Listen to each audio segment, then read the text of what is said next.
Emma McKee, aka StitchGawd, is a Chicago-based cross-stitch artist whose work has been featured on hip-hop heroes and basketball legends. In the first part of our Needle Exchange, we talk about how she came to be the StitchGawd, how her work almost blew up overnight.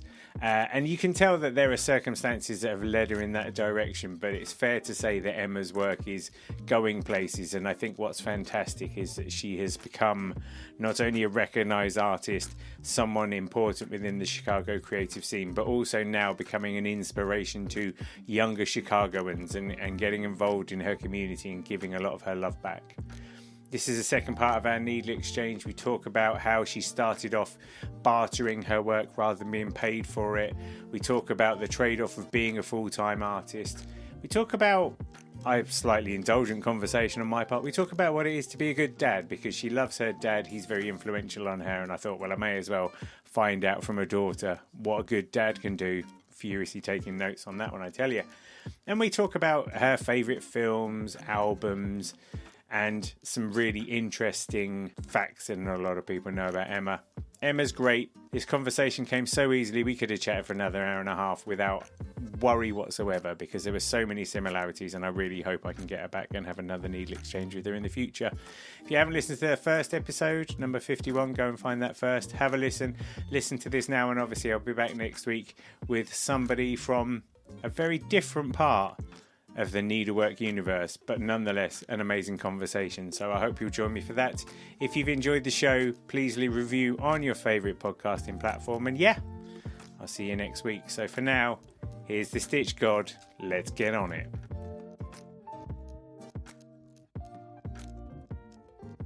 So when you started out, though, you would like using a bartering system. Let's talk about that, because that was really interesting. I still barter. Do you? Yeah, I was curious whether you still do it and how it kind of works, because I can understand it, but it would be interesting to understand what you got in exchange for the barters.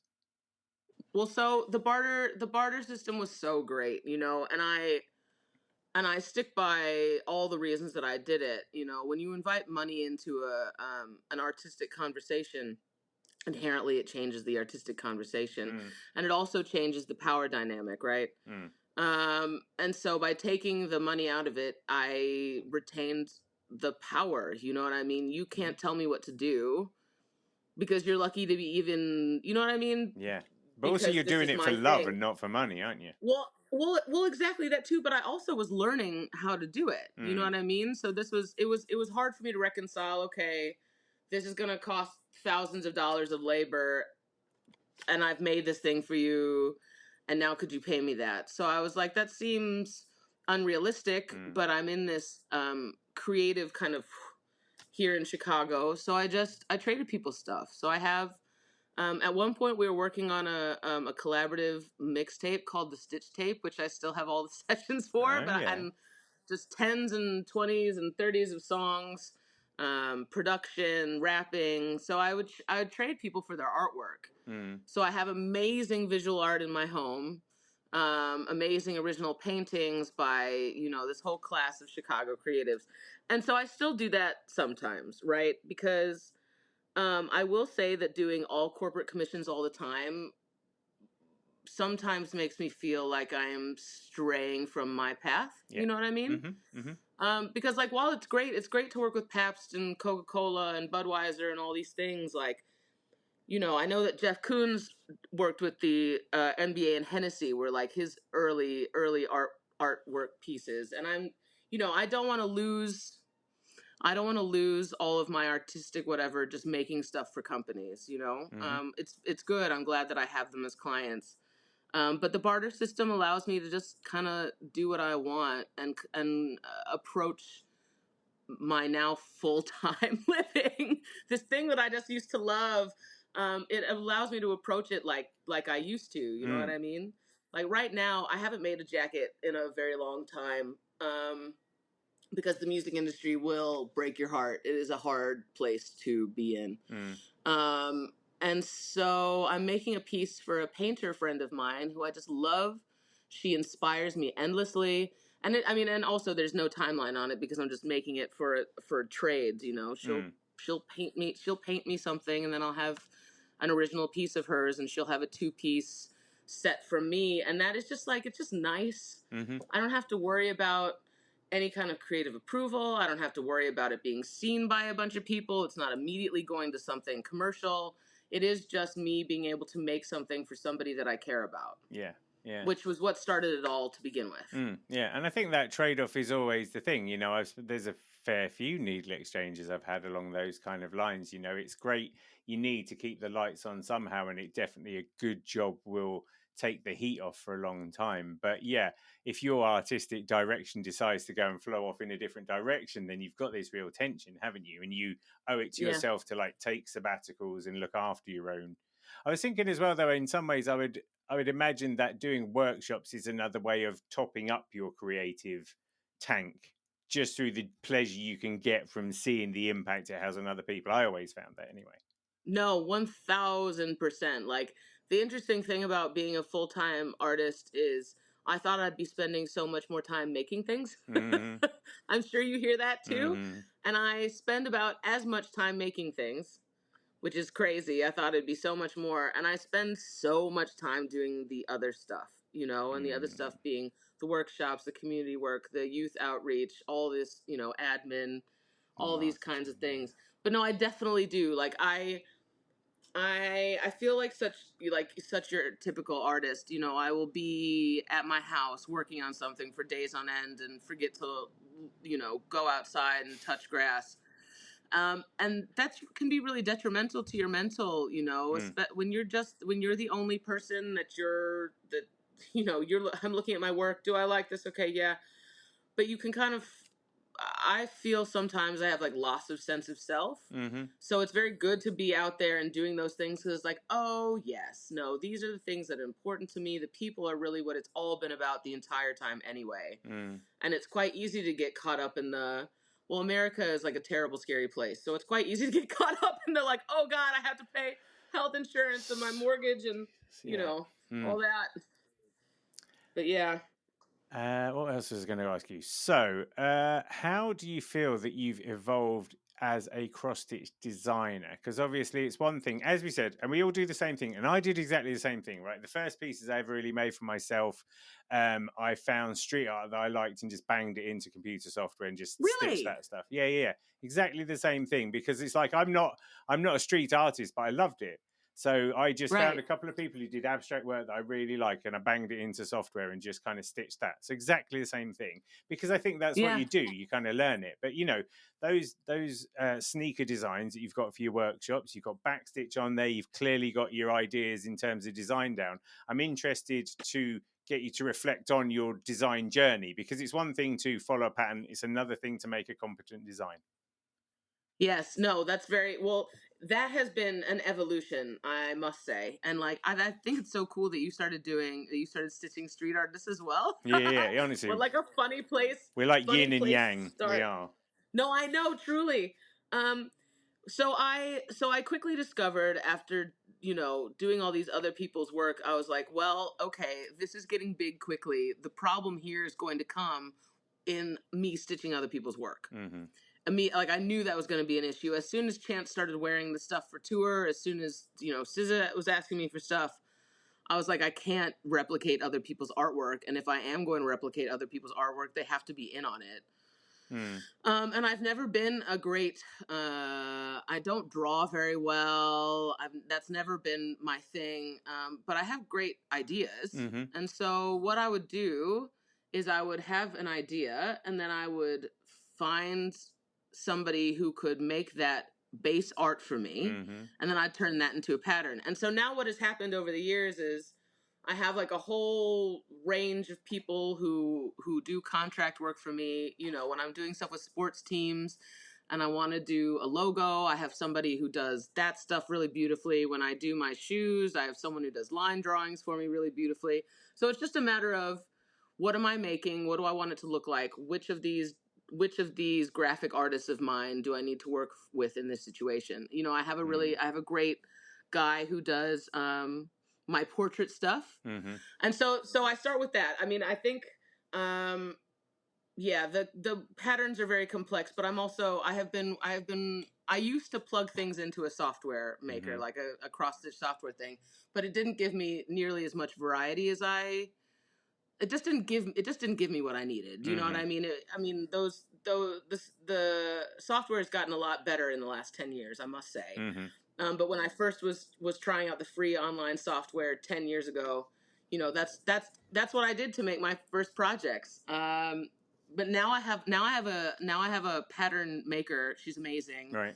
She's like a soccer mom in Philadelphia, and we have been working together now for like 7 or 8 years, and so she really knows what I like. And then she's really open about iteration. So, she'll come back to me with something and I'll say, this needs to change. This needs to be here. This needs to be in backstitch. This needs to be, whatever it is. And so we'll have a couple rounds of back and forth. And then I get this like beautiful, amazing chart. And I have tried using other folks and I have tried using other software, and it just like, nothing has been as good as my pattern maker, so I just stick with her.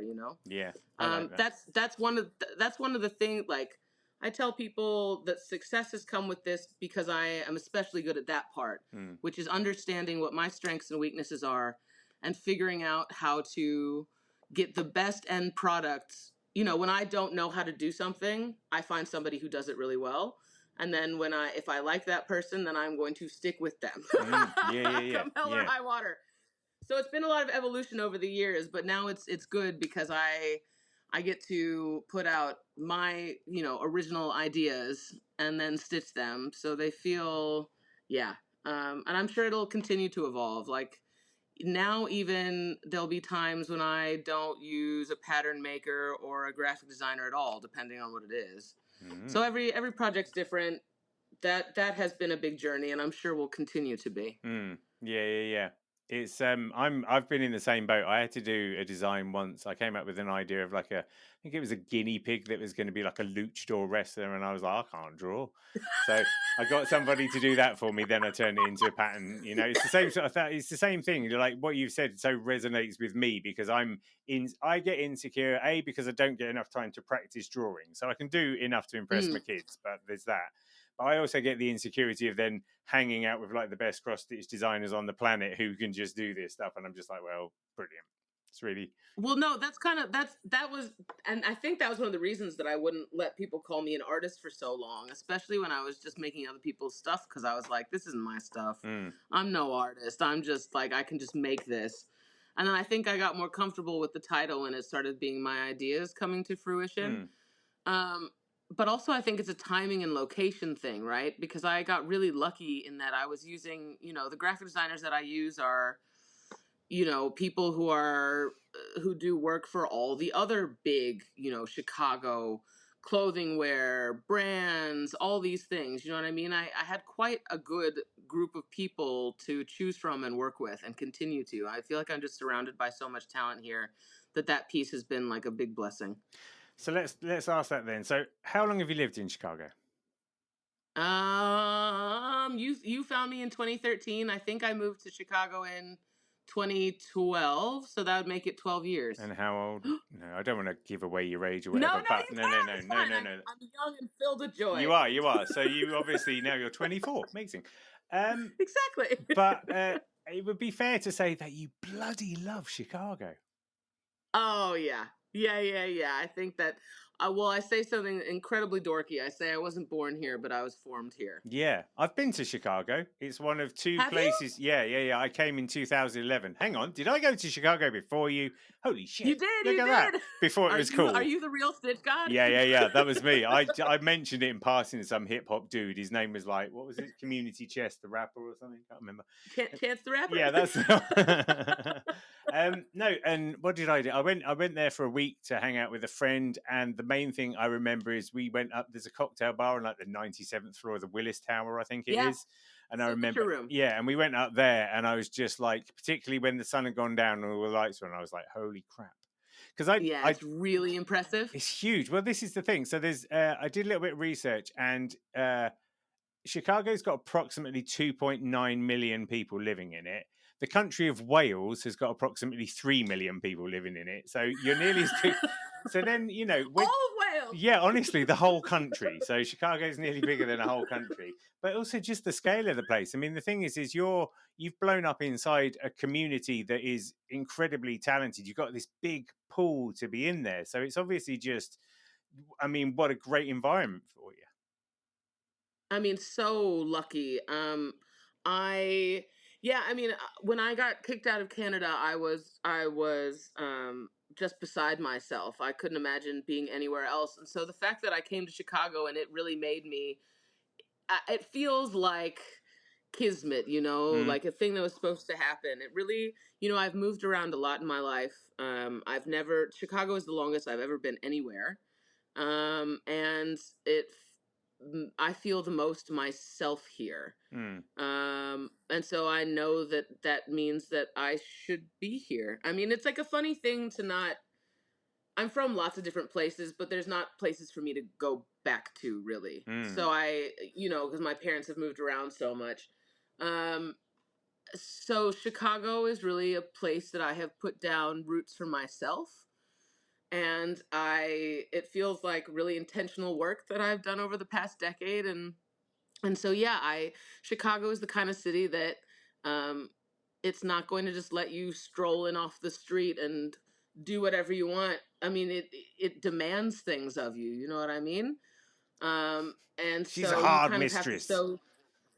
no, I mean, there's amazing poetry about Chicago. It's Nelson Algren. He says, um, uh, once you become a part of this particular patch, you'll never love another. Like loving a woman with a broken nose, you may well find lovelier lovelies, but you will never find a lovely so real. And Nice. that's yeah, right. I mean, that's Chicago, and you have to love it first, and then it like loves you back so fiercely. But it is not for the it's not for the weak. um, but I just like, you see the history everywhere. The people here are amazing. I always say that Chicago is the most American city. We have all the spectacular, amazing things about America here, but we also have all of the horrible things are right here as well. So as goes Chicago, so does the rest of the country. I truly believe, people think about New York as being the American city, but it's really not. That's its own thing. New York is its own thing. Yeah. But Chicago really is the consummate American city. It is the great American drama unfolds here. And I just love that about it. And I just love, it's people hustle here, people work hard, it's blue collar. And I just feel like these are my people. Yeah, I dig it. I like it, and it's true. You can tell that love is true, and it's not. Yeah, I don't know. It's really cool to see. It reminds me. I live Oh, in a thank town now you. called Crewe, and Crewe's a railway town that's really not had a lot of love over the past decade. But I kind of like it here because I've lived in quite a few places, and my oldest daughter Flora, we're now in her. This is the fourth house she's lived in already because we moved around a little bit. But like we went to a burger joint. It's not a big town, but we went to a burger joint and we were sitting by, and you could kind of play guess the country of the person walking past because Crewe's got something like they say there's like 100 languages within this town or something. It's so diverse. Wow. It's bonkers because it's just a very kind of that kind of town. And I kind of love that. I love Yeah. that I can go to my local supermarket and sometimes be like the only white Englishman there or something, and it's just. Yes. I really like that, and it's not for everybody. But me and my wife, we both like. She lives near the Lake District's very beautiful. I grew up sort of further down south. But when we drive back into Crewe, we're both just like, okay. You just feel like you like settle into it. That's the feeling. Yeah, it's weird. That's how you know is when you come back. Like whenever I fly over Chicago and I see the coast, the buildings, I'm just like, oh. Nothing makes me happier than coming home to Chicago. It sounds like you feel the same way. It's weird, and I wouldn't expect Quebec. it, and nobody else. Like if you saw, because Crewe's not attractive at all. Don't listen, Crewe. I love you, but it is a woman with a broken nose sort of thing, Yes, well, exactly. Yeah. I mean, my best friend in England lives in Romford, and she is very much the same way about Romford. She's like, she's not pretty, but we love her. I went to East London University, so I spent 4 years near Barking and Dagenham and Ilford, so I know that There neck you of the go. woods. It's rough as around there. I want to talk. There's two more things I want to talk about before we get onto the big questions. I want to talk to you about your father, who you love so much. You've got his birthday tattooed on your hands. I would want to know, and this is a very selfish question. I want to know, what is it that makes a great dad? Why is your dad the best? And what can I do to be the best dad? Oh my God, that's such a sweet question. My dad always just really let me be who I am. Supported my curiosity, and never made me feel. Well, I don't know. I feel like my parents. I feel like I was a little adult in the home. You know, there were only three of us, and both my parents have vocations. The calling to do the big thing. And so I got to watch them do that and really like follow their paths and be their own people. And that's what has made me like this. But my dad is like the best. I'm trying to think of, I think specifically of when I was a teenager. My dad's a minister, and he and I had a big fascination with Judaism. And I was like, I'm going to convert to Judaism. I'm going to go to temple. And he was like, knock yourself out, Emma. You know, it's like, here in my true dad fashion, he's like, here's a book about it. And if you want to talk about it, let's talk about it. And of course, I didn't end up converting to Judaism, but like, I love that my dad, the minister, was like, yeah, I want you to do what you want to do as long as you want to do things. You know, he was just happy that I was curious and inquisitive and wanted to learn. And so he always encouraged that, you know? Yeah. I love the fact that when you got the tattoo of his birthday in your hand, you were like, this is going to really twist his melon. Oh, he hates he hates it. He hates it. And then also my mom is like, why don't you have me on the other side? Oh, yeah, that's true. Question. And I'm gonna do it. But I don't think I think, oh yeah, of course. My reasoning when I was in my 20s was that, what if I get a wedding ring? I don't know how the thing. Okay. And now I'm just like, I don't care about that. Let me just get my mom's birthday tattooed as well.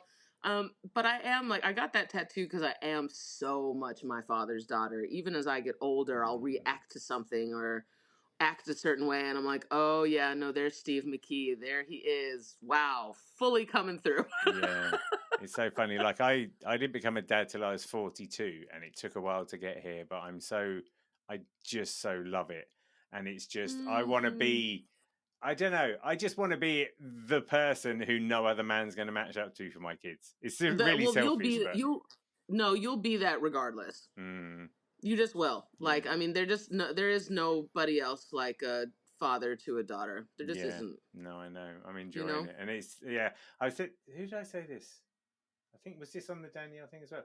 I was just saying, you know that Annie song by John Denver, where it's just like you fill up my senses and all that. And once Annie was as a baby, we used to play it because she was half named after that song, kind of.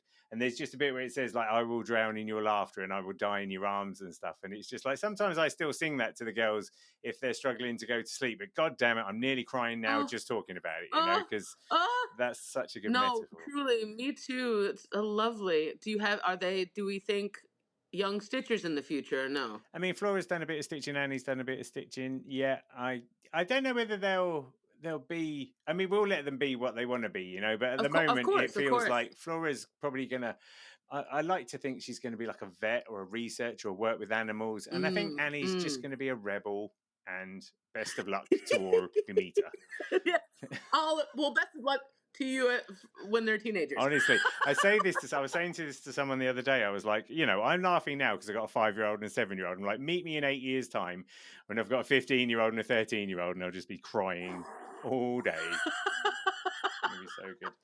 Well, that is why we will soak up these lovely moments. Honestly, now. And I do. I really do. Cycling through the woods the other day, and I was just like, enjoy this, because one day she's it's crazy because I feel like you found me early, and that means conversely that I found you early, and I remember when your first was just born. Yeah. So Flora came out, like the magazine started I started working for myself as Mr. X Stitch in March 2017, and Flora came out in April 2017. You were in the second issue of the mag, so that would have been like 2018, just about, I think. Yeah. Yeah. I remember it all happening. How funny. Yeah, it's bonkers. It's bonkers. So your dad's a minister, and then your mum was an opera singer. Yes. She is an opera singer. Yes, she is. And she's British opera singer. I was going to say, and she's British. Let's talk about Britain. Tell me what about, because I feel like you like Britain. I love Britain. Come on, tell me about it. I do. Well, I love me a finger of fudge and a curly whirly, first of all. I wish I had like a drum. What is it? There's a website called instantrimshot.com. And if you go there, you just go boom. Well, no, I'm half British. I have been, most of my family is in England. My grandparents were my aunts and uncles and cousins and things, all in England, and so I go once or twice a year. Down and south. it's just well, all over really. I mean, the funny thing is the least amount of time I spend anywhere is London. And if I'm in London, I'm in Kew Gardens because that's where my aunt is, and so I'm out there in Richmond and Kew, and not really in London at all. But yeah, I have an aunt who's in the Midlands, and I have a godfather who's in Liverpool, so we spent lots of time there.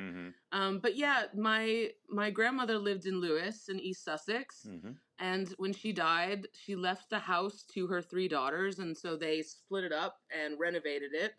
And so now my parents have a little place to live when they go to England. So they spend about 6 months of their time over there. Cool. Half the year.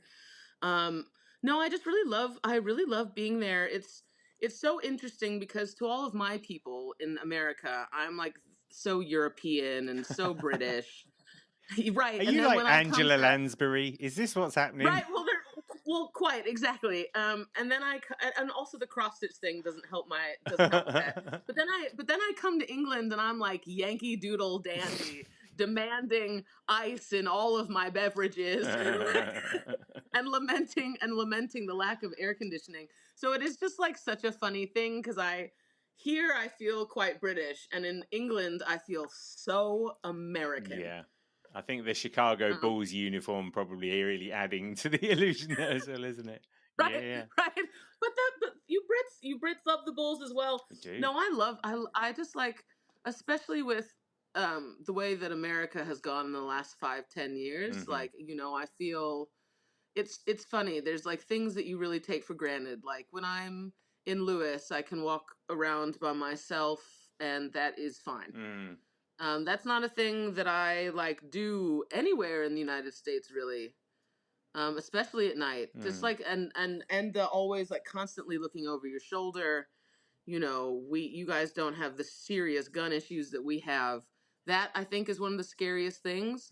My parents recently had their 3 of their windows shot out by a rifle in their apartment building in a nice neighborhood in Kansas City. Yeah. Right. And, I had my best friend from high school was in a mass shooting in Brooklyn 2 days ago. Like, my best friend from high school was in the Las Vegas shooting. There's just that. Yeah.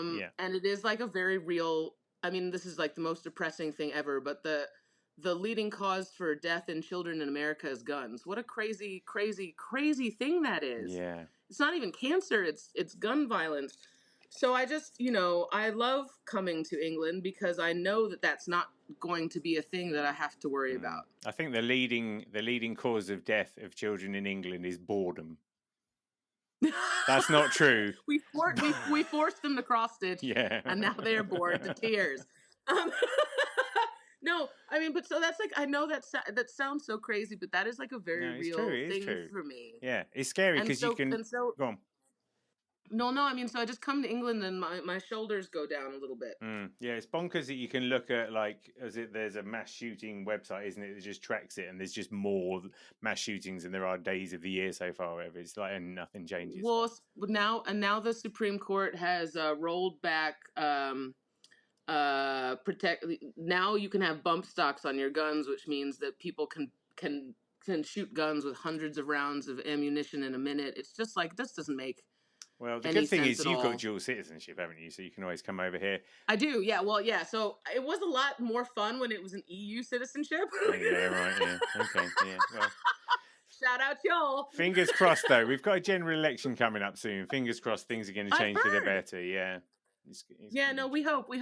It's interesting because I talk to my British friends, and there are like lamentable politics, and there are lots of similar things happening over there as there are over here, which I feel like has always somewhat been the case, but we are so much more extreme than you guys. Oh, yeah. So our middle left is your conservative, I would say. Like it's just very Yeah, I said it to, oh God, who was I talking to?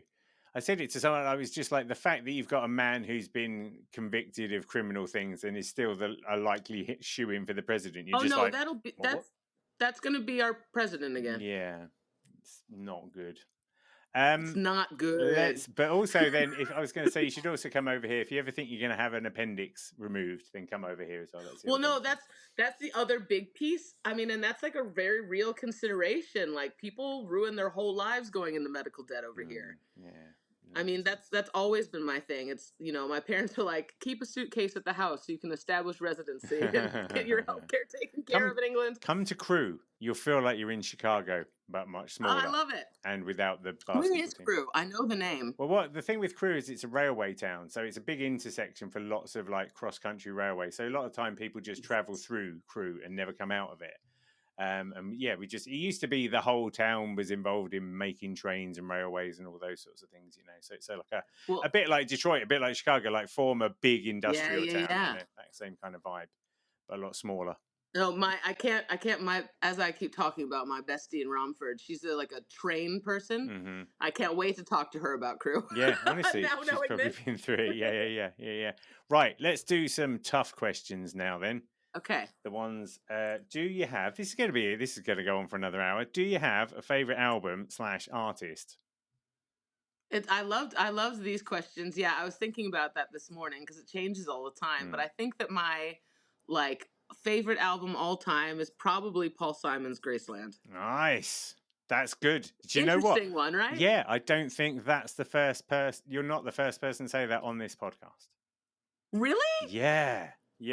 Don't quote. I couldn't tell you who it is off the top of my head. I'm pretty sure that's come up. I got it on vinyl a little while ago as well. Love it. I have it on vinyl. My first concert ever was the Ladysmith Black Mambazo. Right. Okay. Yeah. I named my first pet, who was a hamster, after the lead singer of the Ladysmith Black Mambazo. Wow. My hamster's name was Sabongi Zani Shabalala. So I really love that Graceland album. I mean, I grew up with a preacher and an opera singer. So you have to imagine the music that we were listening to in the home is, Holst and Puccini and Elgar and Gilbert and Sullivan was the fun stuff. And so when I found this still shrink wrapped. Somebody must have given my parents Graceland because my mom lived in South Africa for a long time. So someone must have given it to them. They never listened to it. I found it. I put it on our big sound, our big speaker situation when I was little, when my parents were somewhere, and it just blew my mind. I was like, music sounds like this too? Blew my mind. Yeah. I love it. And it's so joyful as well. And it's even just, straight away, like Boy in the Bubble, it just like starts off and you're like, huh? And then it's just joy. I love that. That's a great choice. And I feel like there's nothing, I feel like haven't had anything quite like that since. It's funny, isn't it? Yeah, because it was so different. Like I've got Simon and Garfunkel Greatest Hits, and there's a few tunes on there that are good. Yeah, I don't know. It's one of those rare. You definitely know you're going to have a nice time just listening to it, 100%. I feel the same way about the first Bluey album, but that's because I'm a dad. Dad's love. Hashtag dad thing. Yeah, honestly. Moving on. Favorite film / TV show? Ooh, okay.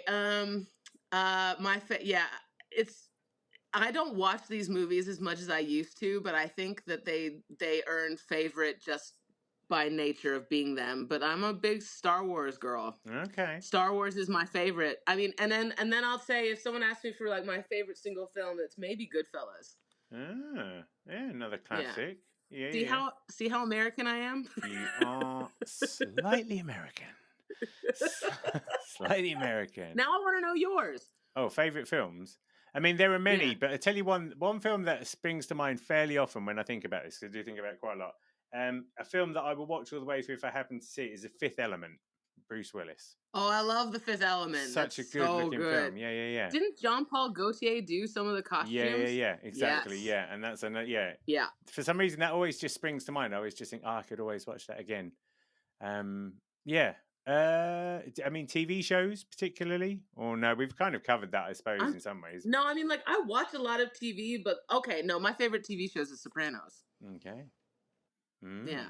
Did you know that the theme song for The Sopranos by the Alabama Three were a British band, and that song was about a lady who shot her husband? No way. Yeah. I did not know that. There you go. Yeah. Oh, that's so I wish funny. I had the name of the lady, but it was just a lady who one day, it was like a domestic shooting thing. Over here, quite a rare thing. I think she was really, I know that is really unusual. like abused by her husband, and then woke up this morning, got myself a gun. Yeah. Wow, I can't believe you taught me something about The Sopranos that I didn't know. There you go. What was the other one? Last good book you read? Ooh, so I read a lot. What I'll do is I usually read something like terribly dry and historical, and if it's about America, usually very depressing. And then I will read a celebrity biography. Okay. That's how I do it. Like I'll read a book about why schools in America are the way they are. Yeah. And then I will read Rebel Wilson. Okay. Something that I don't need to hold on to any of the information, like something that's just easy. But my favorite book of all time is probably the autobiography of Malcolm X. Oh, really? Yeah,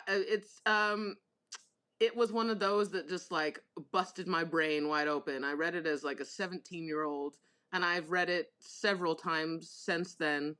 But it was just, I've always had an inkling that I have not been, American school students or students. I just thought that I had not gotten the whole picture, And so when I read the autobiography of Malcolm X, I was like, oh no, I definitely haven't. There's so much in my education that I'm missing. And so that's when I set about educating myself more than I was getting in school, because I was like, the American government seems funky to me. I don't know. I don't know, but we're not learning anything about that, so I need to know more. Quiet. I was like, yes, no.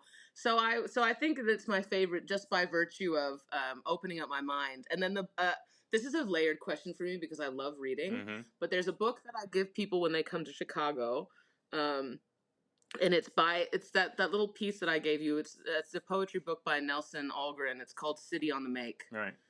And it is just a long form poem about Chicago that I think is just really, really beautiful. So those would be my favorites. You'll have to cross stitch that on the side of a massive fence sometime.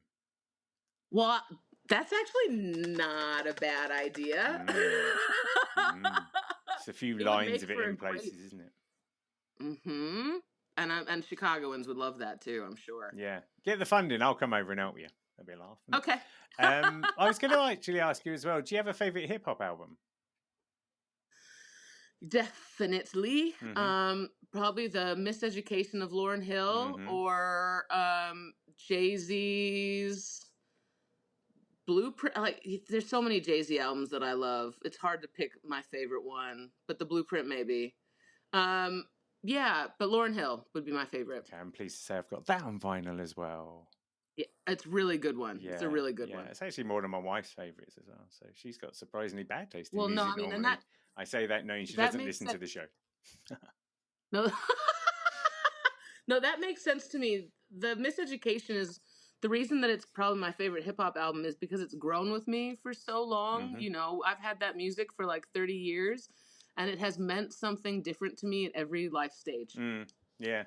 And like there's wisdom and learnings from it at every stage of my life, and there's not much music that does that really. Yeah, I don't know if I've got. There's quite a few hip hop bands that I like. Is it a hip hop band? See, you could say, yeah. Sounds like an old one. But no, if I want to, if I'm feeling in the mood for it, I'll usually The Love Below off of Speakerbox and The Love Below. Oh, it's such a good one. Such a good pick. I mean, I like some of your Brits too. I love Skepta. Some of your grime music. Oh, and then I love that stuff. And Scissors headline at Glastonbury, isn't she? Yes, she is. That's pretty dope. When is Glastonbury? Next month, I think, something like that. Okay. Yeah. Okay. Should get her to get you in. Just be like, do you remember I made that thing for you? Well, I'm trying to. Well, I made her 3 things actually. It was a whole thing. She's one of the only people that I have selfies with because I get really. Again, we were talking about like the not wanting to make people uncomfortable, so I'm never like, "Hey, can we take a picture?" But SZA always makes me take a picture. SZA's like, "Come on." That's kind of cool. So she's like the only person I have any pictures with. But no, because I'm coming over in August, and people keep telling me that August in England is kind of quiet. So I'm trying to figure out what I'm going to do with mymyself. Well, you should come to Crewe. I think I'll miss Glastonbury though. On the way to Crewe. On the way to Liverpool. On the way to Liverpool. Because I'm only like, that's the thing. I'm like 40 minutes from Manchester and about an hour from Liverpool. So okay. Quite well placed. That helps me. What is? I like Manchester. Yeah, Manchester's groovy. I'm trying to get a thing going on here in Crewe though. That we don't have an art gallery or anything. So I'm like, right, we're going to fix that. Well, then you're there for a reason, then, huh? I am definitely. What is an interesting fact about Emma McKee that not a lot of people know? Oh gosh, there's so many. I've lived so many lifetimes. Okay, well, I'll give you 2. I was supposed to go to school to sing opera. And this next little piece of information has some context. I was asked to do a podcast like a decade ago, and the whole premise of the podcast was you couldn't talk about the things that you're known for. So I couldn't talk about sports, fashion, embroidery. So it's like, what do I know the most about after that? I ended up doing an hour-long podcast about the history of North Korea because I know a lot about the Hermit Kingdom. I think I've probably read every English language book that there is on the topic. Yeah.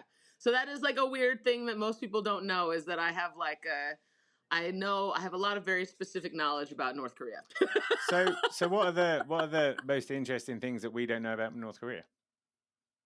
Well, I mean, there's just like a ton of interesting stuff about North Korea. I mostly am fascinated by it because I'm fascinated by what people do at the very ends of the ends of their humanity, like the lengths that they'll go to. You know what I mean? And North Korea is a fascinating place, just the way that people have been socialized and kept away from the rest of the world. You know, and there's lots of weird stuff. Most of it is really, really depressing. You know, they have just the internal system of labor camps they have going on. They have like 300,000 of their own people working in labor camps. You know, it's just like, it's crazy. People don't realize how like violent and extreme it is over there. And it is. And I think the thing that I was really fascinated with was the propaganda machine of North Korea.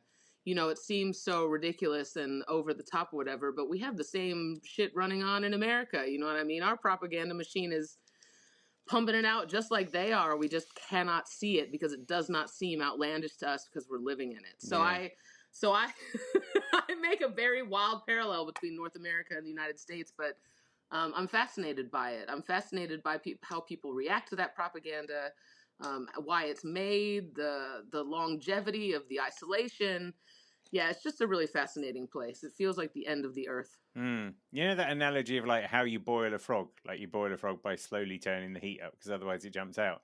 And it's like a lot of our countries are boiling us, but it's like North Korea's just doing it in quite a smaller pan. Like they've really and just making sure we don't see it. You know, it's really fascinating. Human beings are fascinating. I do want to dial back to the opera singer thing because there was a girl who was in my year at school called Rachel Nichols, who's a professional opera singer, and I know that only now in her 40s is she hitting her stride because her voice is there. So what happened to you then? Yeah, started smoking. Oh, I smoke a lot of weed. But the reason that I have always had a voice, but I get butterflies. I don't like performing. I get up in front of people and I start to sing and I just feel like quivery inside and it's just wildly uncomfortable. And so I haven't actually enjoyed singing all that much because all of it is for performance. So I don't really know what I'd sound like anymore. I don't really sing very much. It's just, I leave that to my mom. She loves that. I think, It's just not. respectfully, I think you need to go and find a karaoke bar where you don't know anybody and fucking knock their socks off. Let her rip. Honestly, let her rip. Jesus, can you imagine? Just any song. Just like Celine Dion, I Will Always Love You, and you break every fucking beer glass in the room. Excuse my French. So yeah, good. no, if I, it's funny. I can tell when I'm in a really good mood because then I'll just be singing. I don't know when it happens. It just kind of, and I'm like, oh, I must be really happy if I'm just singing out of nowhere. But yeah, I didn't enjoy the performance aspect of it at all. And it made me really anxious. And so it just like wasn't my cup of tea. I mean, I could see, I grew up in a home with, my mother is the diva, and she's an incredible voice, and she loves getting up on stage. She feels very connected to people, and I see that connection with her, and I just don't have it. Your performance is a different kind of thing. Well, and also I was unaware that being a cross stitcher would put me straight back in front of, I thought because I was behind the art, I'd never have to talk to anybody about it. Yeah. Next thing you know, you're on Chicago Today. Right, exactly. That was probably one of your like highest precious gigs, wasn't it? Like the local Chicago Today. Oh, I love being, the local news is so fun. Yeah. That's my thing. I really love it. But yeah, I don't know. We'll see. Maybe I've had several different careers. I've been a DJ and I've sung and I've done video production and who knows, but lots of stuff. So what's next? But cross stitching is my favorite. Like what's next? Have you got anything down the pipeline you can talk about? Well, yeah, I'm oh my gosh, I'm always working on a million things. But basically I think I said it at the very top, like I'm obsessed with scale. And so I'm really trying to figure out the big, large scale piece. I know I've found so far in my travels, I think there's 3 of us that do large scale cross stitch. There's a woman in Spain. Oh yeah, and she does some Raquel things in Rodrigo. England. Have you seen her? Yep, she's been in the. Is that her name? Yeah. I only know the handle. Yeah. What is it? Yeah. What is it? It was with an N, isn't it? I can't remember it off the top of my head. Yeah. But it's beautiful, amazing stuff. And then there's a woman who lives in one of those countries that has lots of vowels all jammed together, Z's and things. Which is a terrible way, but she does like this industrial stuff. She stitches on like tanks and oil barrels. Severia. And yes. Yeah. So I've exhibited her work in the past. Come on. Yeah. Lithuania. Yeah. No, there weren't. That was way easier than it was, wasn't it? I thought it was someplace way more complicated. My bad. Sorry, Lithuanians. Yeah. All of you Lithuanians tuned in.